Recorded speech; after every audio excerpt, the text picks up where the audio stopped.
Il racket dei mendicanti ha sempre più nemici. In laguna sale la tensione, cresce l'allarme, si formano nuove alleanze. I primi a lanciare la campagna anti-accattoni sono stati i commercianti di Mestre, un adesivo che da settembre compare sulle vetrine di circa 500 negozi per fermare i questuanti molesti e invitare i clienti a non elargire offerte.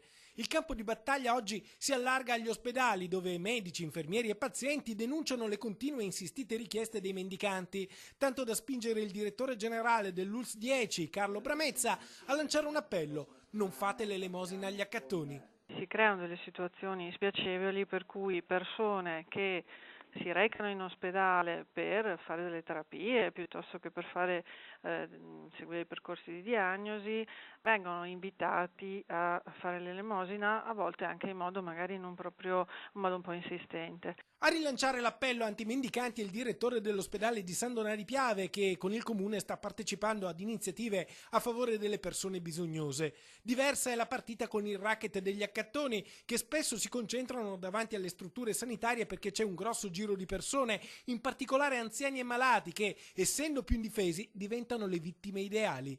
Alcuni pazienti, dopo aver rifiutato di lasciare denaro, sono stati insultati e ripresi duramente anche nei parcheggi, dove persino una vigilessa sarebbe stata aggredita da un posteggiatore abusivo. Adesso però la misura è colma. Noi negli ospedali, per quanto riguarda ovviamente gli spazi dell'ospedale, cerchiamo di vigilare il più possibile, tanto che il nostro personale spesso ci segnala situazioni anomale nelle quali interveniamo.